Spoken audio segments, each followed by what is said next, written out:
Hello friends, आज हमारे पास एक लैपटॉप के बोर्ड है जो ये हमारे पास आया हुआ था डेड कंडीशन में। और ये लैपटॉप कौन सा है तो LA-C142P डेल का लैपटॉप है जिसके मदरबोर्ड है और इसमें डेड का प्रॉब्लम है। ये जब हम डीसी सप्लाई में इसको लगाते हैं तो ये एम्पियर लगभग 0.06 तक कंज्यूम करता है और शॉर्टिंग भी बता रहा है आउटपुट में। तो चलिए हम इसको स्टेप बाय स्टेप चेक करते हैं। हमने यहाँ पे पीछे में सिमेटिक को भी ओपन कर रखा है इसी बोर्ड को, और दिखाते हैं कि कैसे हम सिमेटिक से इसको स्टेप बाय स्टेप टेस्ट करते हैं। लाइव हमारा सारा प्रैक्टिकल होगा। अगर आपके पास भी सेम बोर्ड हो और सेम प्रॉब्लम हो तो इसको स्टेप बाय स्टेप इस तरीके से चेक कर सकते हैं, और सिमेटिक डायग्राम से कैसे हम ट्रेसिंग करते हैं ये अभी आपको देखने को मिलेगा। ये हमारे पास डीसी सप्लाई है जिसको हम यहाँ पे ऑन करके रखे हैं और 19.5 वोल्ट और 3.3 वोल्ट के लगभग में सेट करके रखे हैं। और ये हमारे जो बोर्ड है वो यहाँ से आप इस बोर्ड के नंबर को देख सकते हैं। डेल के बोर्ड है और LA-C142P का बोर्ड है। अब इस बोर्ड में हम डीसी कनेक्टर को लगाते हैं और देखते हैं कि एम्पियर कितना कंज्यूम करता है। और यहाँ से आउटपुट वाले बटन पर जैसे ही प्रेस करते हैं तो देखिए ये 0.06 एम्पियर कंज्यूम कर रहा है। और अगर आप अच्छे तरीके से देखें तो यहाँ पे ये कभी कभी सीसी के जो लाइट है ये हमारा ब्लिंक करता है। इससे ये हमारा पता चलता है कि ये हमारा जो है बोर्ड में आउटपुट में हमारा प्रॉब्लम है। अब चलिए हम इसको स्टेप बाय स्टेप चेक करते हैं। देखिए यहाँ पे लाइट ये दिख रहा है जो कभी कभी आपको ब्लिंक करता हुआ नजर आएगा। अगर आप अच्छे से देखें तो ये ब्लिंक करता हुआ दिख रहा होगा। ठीक है, अब जब हम इसको चेक करते हैं तो अभी जो ये एम्पियर कंज्यूम कर रहा है, ये जब डीसी सप्लाई के क्लासेस कराते हैं तो हम उस टाइम लिखा देते हैं कि अगर 0.06 कंज्यूम कर रहा है तो हम कौन कौन से सेक्शन को चेक करेंगे। अभी जो ये एम्पियर दिखा रहा है इसके मतलब हमारा वोल्टेज में या स्टेप डाउन में प्रॉब्लम हो सकता है। तो जब हम चेक कर रहे हैं तो यहाँ पे हम इसको 920 वोल्ट में सेट कर रखें और एक पिन को ग्राउंड में, और ये हमारा स्टेप डाउन है तो स्टेप डाउन को जैसे ही हम चेक किए तो यहाँ पे हमारा वोल्टेज नहीं बन रहा है। अब इसके जो वोल्टेज सेक्शन है वो हमारा यहाँ पे ये डीसी कनेक्टर है। जब कनेक्टर पे हम चेक करते हैं तो यहाँ तो हमारा 19 वोल्ट बन रहा है। इसके आगे जब हम कॉइल पे चेक कर रहे हैं तो कॉइल पे भी हमारा वोल्टेज बन रहा है। उसके आगे हमारा ये मॉसफेट होता है, ये मॉसफेट पे जब चेक कर रहे हैं तो यहाँ पे भी हमारा वोल्टेज प्रॉपर बन रहा है। अब इसके गेट इसके सोर्स पे बनना चाहिए तो सोर्स पे वोल्टेज नहीं बन रहा है, और जब इसके गेट को हम चेक कर रहे हैं तो इसके गेट में भी वोल्टेज नहीं बन रहा है। थोड़ा सा वोल्टेज आ रहा है और चला जा रहा है। अब हम आईसी को चेक करते हैं क्योंकि इसके गेट पे नहीं वोल्टेज बन रहा है, और ये हमारा जो सेक्शन है वो एन चैनल का है। तो जितने सारे स्टेप को अभी हम चेक किए एक बार हम आपको सिमेटिक में आपको दिखा देते हैं, आपको भी पता चले सिमेटिक में कैसे चेक करते हैं। चलिए अब यहाँ पे दिखाते हैं कि ये हमारा जो है ये डीसी कनेक्टर है। तो यहाँ पे जब हम चेक कर रहे थे तो हमारा 19 वोल्ट बन रहा था। अब इसके आगे जब चेक किए तो ये कॉइल था, यहाँ पे भी हमारा कितना 19 वोल्ट 19.42 वोल्ट बन रहा था। अब इसके आगे जब हम चेक करेंगे तो इसको हम कॉपी करेंगे, जो प्लस 19 वोल्ट VIN है इसको हम कॉपी करेंगे। जैसे ही आप इसे कॉपी करते हैं तो यहां से हम इसको कॉपी कर लेते हैं और यहां से कॉपी किए और इस जगह पे हम पेस्ट करेंगे, तो पेस्ट कर देते हैं।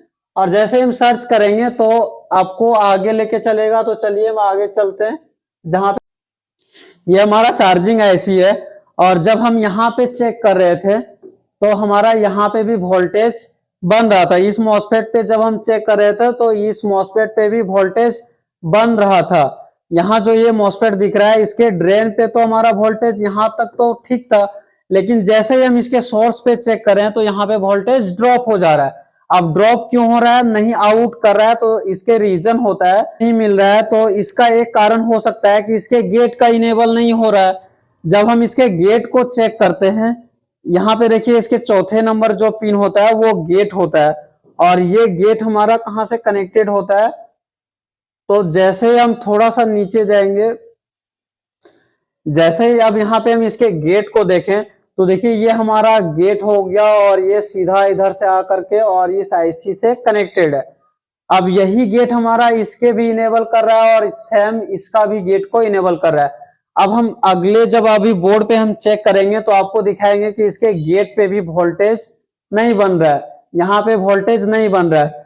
तो अब हमको चेक करना होगा कि ये जो आईसी के रिक्वायरमेंट है ये पूरा हो रहा है या नहीं हो रहा है।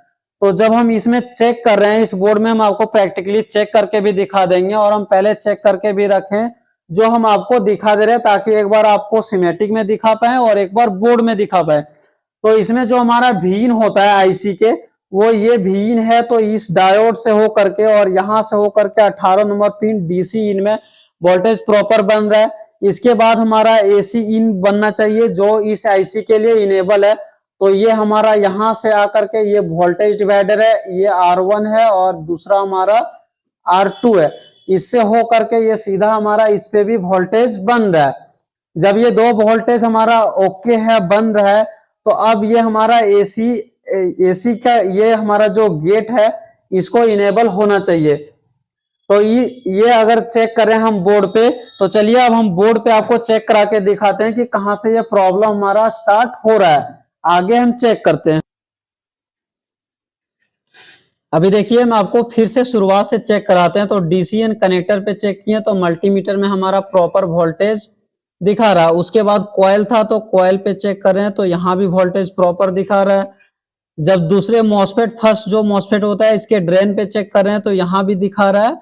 और इसके सोर्स पे जैसे ही हम चेक करते हैं तो इसके सोर्स पे वोल्टेज नहीं है। और इसके जो गेट होते हैं जो हमारे चौथे नंबर पिन, इसमें भी वोल्टेज नहीं बन रहा है।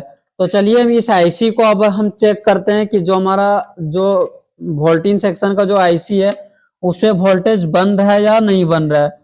तो यहाँ पे देखिए ये आईसी हमारा है और आईसी के हमारा जो डीसी इन बनेगा वो 18 नंबर पिन पे बनेगा। तो इसके अगर हम काउंट करें तो यहाँ पे देखिए ये 16 नंबर पिन है और इसी के बगल वाले 17 नंबर पिन है और 17 नंबर वाले के बगल ये 18 नंबर पिन पे अगर हम चेक करें तो यहाँ पे भी 19 वोल्ट बन रहा है। जब हमारा इसमें वी इन भी बन रहा है, अब हम चेक करेंगे इसमें एसी इन बन रहा है या नहीं। तो एक नंबर में हमारा एसी इन था, तो इसके अगर एक नंबर चेक करें तो ये जो फर्स्ट मार्क होता है वो एक नंबर होता है। यहाँ पे भी जब चेक करें तो यहाँ भी हमारा एसी इन भी बन रहा है। लेकिन जैसा ही मॉसफेट के गेट वाले पिन को चेक करते हैं, मॉसफेट के गेट वाले पिन हमारा था आपका 30 नंबर पिन। तो ये जैसे ही हम चेक करते हैं 30 नंबर पिन हो जाएगा। ये हमारा लास्ट वाला 32 है, 31 है और ये हमारा 30 नंबर है। तो इसमें वोल्टेज कोई भी नहीं बन रहा है। यहाँ पे जैसे ही हम चेक करते हैं तो यहाँ पे हमारा कोई भी वोल्टेज नहीं बन रहा है। अभी देख सकते हैं कोई भी वोल्टेज नहीं बन रहा है। अब इस आईसी में हमारा प्रॉब्लम है क्योंकि इसका इनपुट भी मिल रहा है, इनेबल भी मिल रहा है और भी चीजें को हम चेक कर चुके हैं जो हमारा इसमें प्रॉपर वोल्टेज नहीं मिल रहा है। इस आईसी को हम रिसोल्व करके भी देखे लेकिन फिर भी काम नहीं कर रहा है। अब हम इस आईसी को चेंज करेंगे और फिर दूसरे आईसी को लगा करके फिर हम आपको चेक करा के दिखाएंगे। नेक्स्ट वाले वीडियो में हम आपको दिखाएंगे कि इसके आईसी को रिप्लेस करके और हम इस वोल्टेज सेक्शन को प्रॉपर चालू करके। अगर ऐसा ही वीडियो आपको देखना हो तो हमारे चैनल को सब्सक्राइब कर सकते हैं।